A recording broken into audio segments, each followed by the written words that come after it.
Hello, everyone, and welcome to Sister to Sister. This is Trish Carr from Women's Prosperity Network, and this is a conversation that we have sharing experiences of people who live in a Black skin.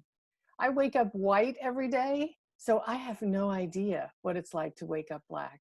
And this platform is really meant to share experiences so that we can perhaps have a notion, have an inkling of what it's like to be born into a Black skin and live in a society that is predominantly white here in the US, and all the social change that we're going through right now, to get the perspective of people who are living through it from their perspective. So my guest today is a fabulous woman. I'm so excited to have her with us. She's lived all over the world. Lori Gatsi-Barnett, thank you so much for being with me today. Let me tell everybody a little bit about you.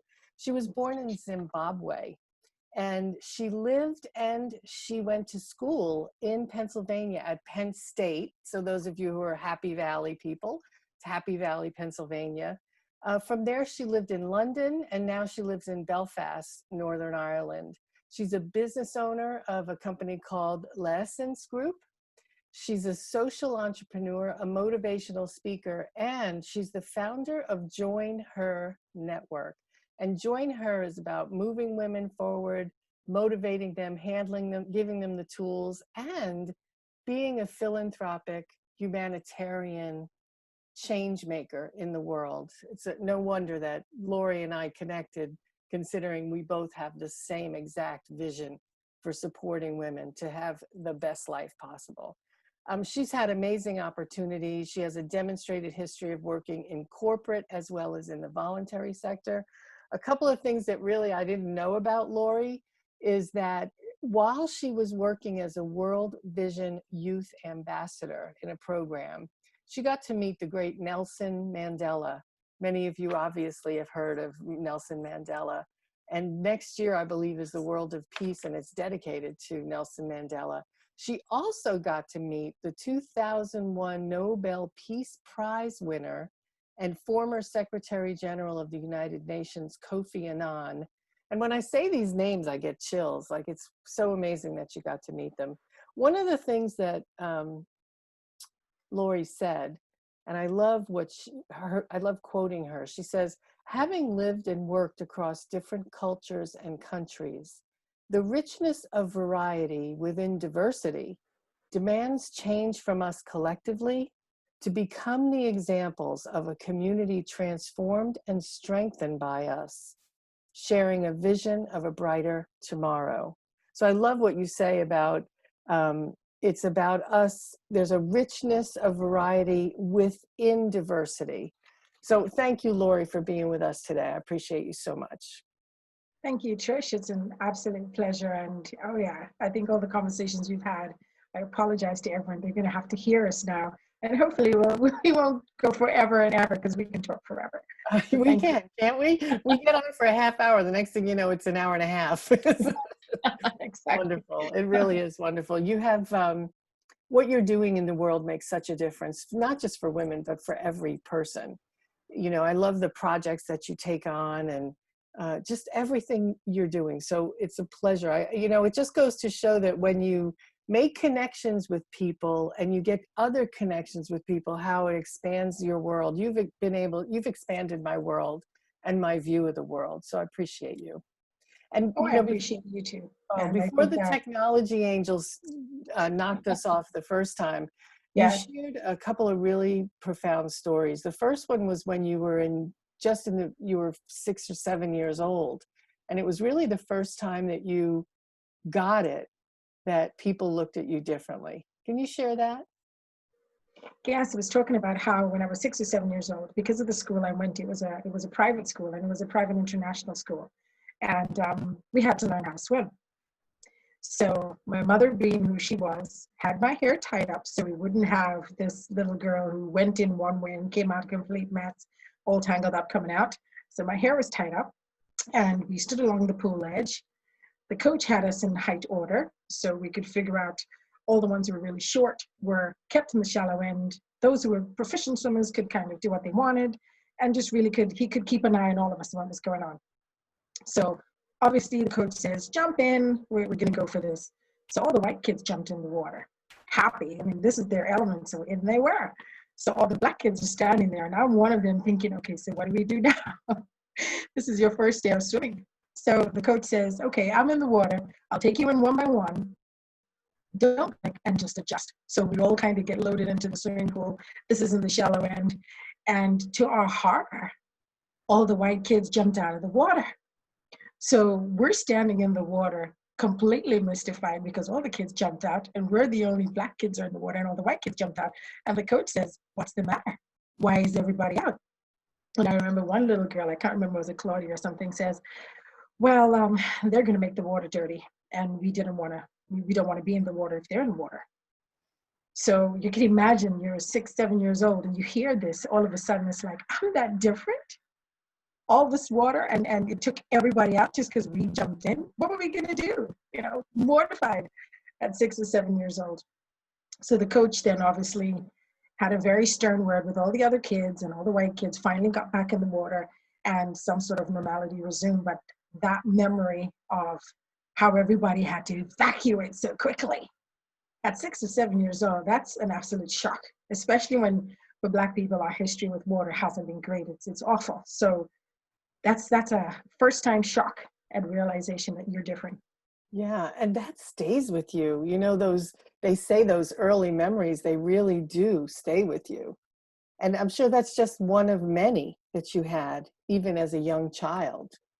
You know, and it points out that I'm different. How did I not know that I was so different? And you know, it's weird. How did they even think that? Is it the mind of a child, or was it their parents told them that? You don't even know, right?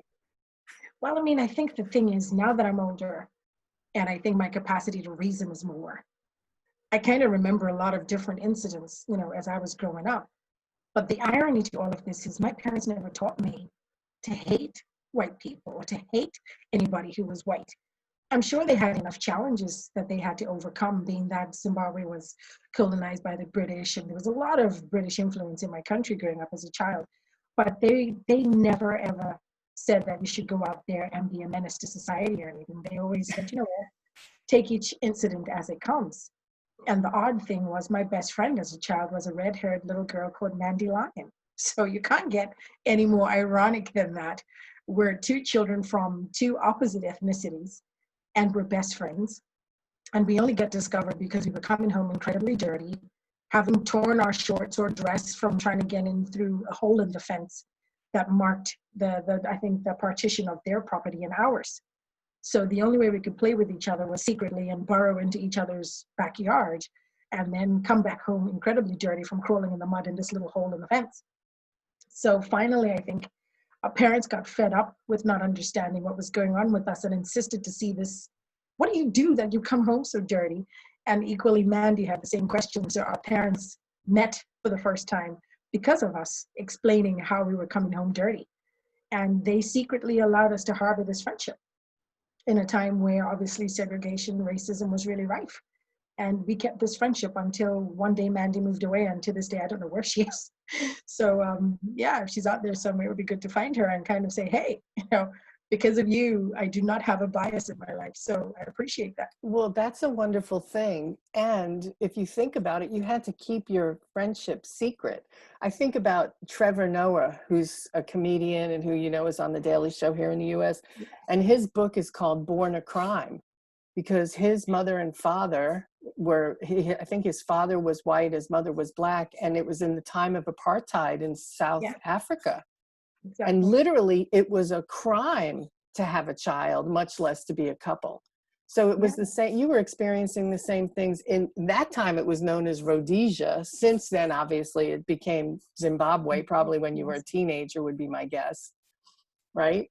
Yeah, well, I think that the sad thing, though, is people underestimate that, you know, hate is not something that you acquire like a pair of shoes. If I had to describe hate is like manufacturing wine, for example. It takes a lot of time and it takes a lot of, I think, specific ingredients to get a person to be like that, because you're not naturally born not liking or not appreciating or not even enjoying other people. You learn how to, you're taught how to. And over time, that is what becomes a problem in the societies we live in. And that is the reason why we have all of this frustration amongst people today. Because people for so long have been taught, like when I jumped into that pool as a little kid, that I was supposedly dirty, that I didn't belong, or that I didn't deserve to be in that school, but my parents could afford it. So how am I undeserving because I look different? You know, those are the kind of things that are really frustrating when you're a kid because you don't understand. But now I'm an adult and I get it. Yeah, absolutely. It's funny you say you're taught that. And Absolutely. even it's not that your parents speak the words. You just watch your parents and how they react and what they do. And then of course there are parents that speak the words. So yeah, it's that was quite an experience as a little girl. And then as you were entering the country, here, the US, for the first time when you were 17 years old and you were getting ready to come to Penn State University, and you must have been really excited about it. Your experience at immigration at Newark Airport, when you first told me that, I was like, oh my God, how can they be so insensitive? But let you share the story. Well, you know how you're kind of going through and you have to get your passport stamped and you get the final checks before obviously you go across the other end. So I'm standing there, it's my turn, and the guys are in those little glass sort of cubicles, if I can call them that. So he tells me, come over here. So obviously I walk across, takes my passport and says, oh, you're from Rhodesia. So I kind of thought maybe he's a little slow on the uptake because, you know, things have moved on since then, and I just let it slide. Then he looks at me and he says, oh, did you get those clothes specifically to come here? Because you blend in all right. So I'm looking at him and thinking, what? I'm kind of dressed. I've got trainers, I've got jeans. I mean, there's nothing, exceptional about this. I look like everybody else. What did you expect me to look like? With an animal skin or something? And then he goes, so your tree house, you must live in a tree house, and you must have wild animals for pets. I mean, maybe a monkey or elephant. So he's kind of just naming random animals here. So I thought, you know what? Let me just humor this for 5 minutes. And I said, you know what? I'm actually concerned. If you could stamp my passport any quicker, I could probably get on with what I need to do to go back home and make sure that my tree house is still intact by the time I get back. Because I'm sure the monkey's going to do his worst, and the elephant is too big to go up there and clean it up. So I kind of need to be there to keep the peace. So he kind of looked at me funny, and I left it at that. So he knocks to the other guy in the other cubicle and he says, hey, we got a smart one here. Talks back and everything, can read between the lines. This is going to be interesting. And I just kind of thought, this has got to end at some point. And so he stamps my passport, gives it back. So now that I have my passport back, I thought, you know what? By the way, it's actually called Zimbabwe. It's not called Rhodesia anymore. And yeah, that whole animal tree house thing, it's just a make-believe, really. I live in a real house. I just thought. It said Zimbabwe on your passport. It didn't say Rhodesia. I'm impressed that he even knew that it used to be Rhodesia. But when I hear that and I think, so was he trying to loosen you up or be funny? And you were 17 years old, and you did talk back, which is something that's probably not necessarily in your nature, but you did. Well, I had to. I mean, the only thing I was thinking was, let him give it back. Don't give too much lip until you get it back, because he could hold it and just say, nah, should not be permitted. So I was like, hold it in. At least when he gives it back and you've got it and you can walk across, say whatever the hell you want to say after that, So I held it in for as long as I could. And as soon as I was holding it, I was like, well, he's not going to get it back now. So to hell with the consequences now, sort of. But yeah. Generally, customarily, we don't talk back because it's not part of our nature to do that. I mean, anybody who's Black, who has a mama, knows you don't talk back.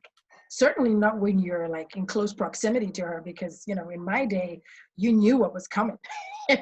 She'd clip you across the face or something, because that's just how it was. So you tend to absorb a lot of the cruelty. You tolerate the ignorance. You make excuses to normalize what you know and feel is not right. And I think when you do that for so long, it becomes acceptable to the people who are doing it. And unfortunately, ignorance is not one-sided. Equally, there are some people who are Black who also have a problem. So it's not just one way, it's both ways. And I think it's just in that acceptance of this being normal. That's what I feel is the problem, because it's not normal and it shouldn't be accepted as normal. Nobody should ever have to feel like they're powerless because somebody's holding your passport, or they're powerless because somebody's holding my driver's license, or they're powerless because I'm in a store and I just want to buy something.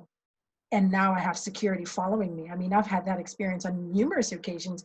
And I actually said to the security guard one time, why don't we just shop together? You know, you look like you're so keen on what I'm doing, so let's just shop together, you know. And for your own information, I know I'm probably the only Black female in the store. So while you're following me around, why don't you take a look in the mirror? It probably is your own kind who are doing the lifting. So yeah, let's shop together. You know, Yeah, because actually, I think the average shoplifter is a 45-year-old white woman. That's what I recently read. Yeah, so you're imagine, followed around in a store because you're a Black person. yeah, you know, and it's not just that. It's just, you know, if you congregate and there's 3 or 4 or more of you who are Black people, we could be in a restaurant full of white people, but just be 8 Black people versus 20 white people, you're a threat.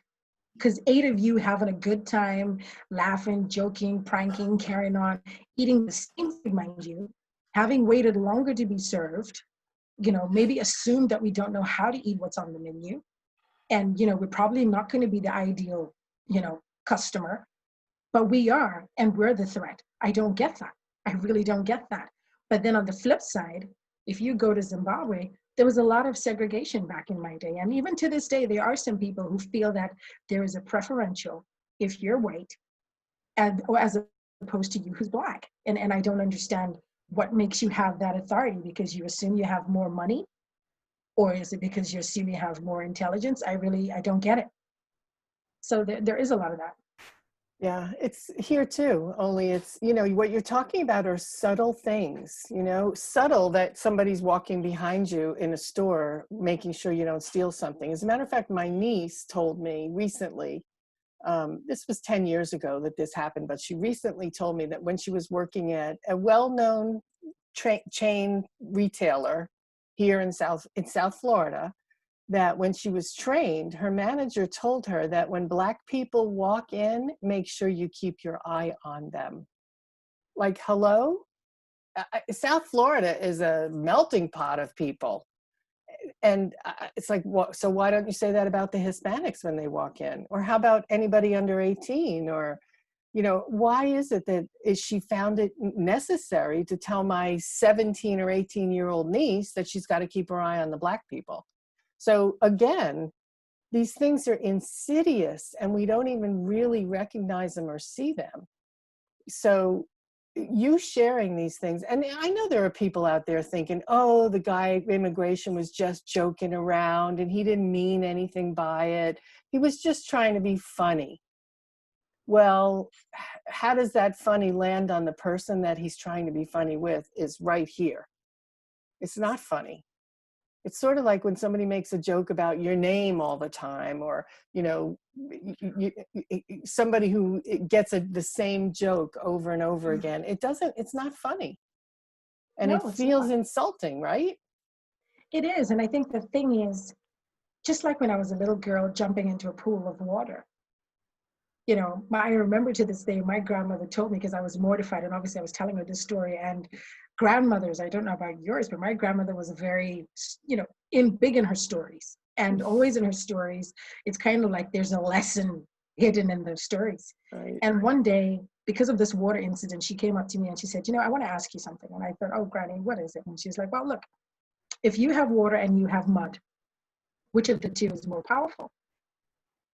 So, you know, as a kid, you're like, well, the water is more powerful. And Granny said, are you sure? And I was like, yeah, of course I'm sure. Yeah, the water is more powerful. And then Granny said, okay, here's the next bit. When you put mud in the water, what happens to the water? So I'm like, well, the water gets dirty.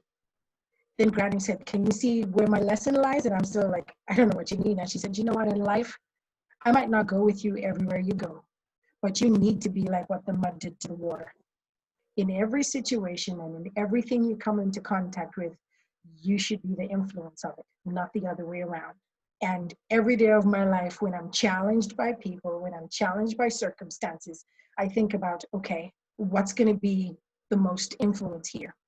What's happening to me or me to the situation? So that's what I've literally had my grandmother in my head with that very small story about the same water that frustrated me initially as a child. And now today in my adult life, I'm not going to accept that you need to put me in a box, that you need to tell me what my options are. You know, and a lot of people accept the narrative. You know, you're bad, you're going to steal, you're the ones with the highest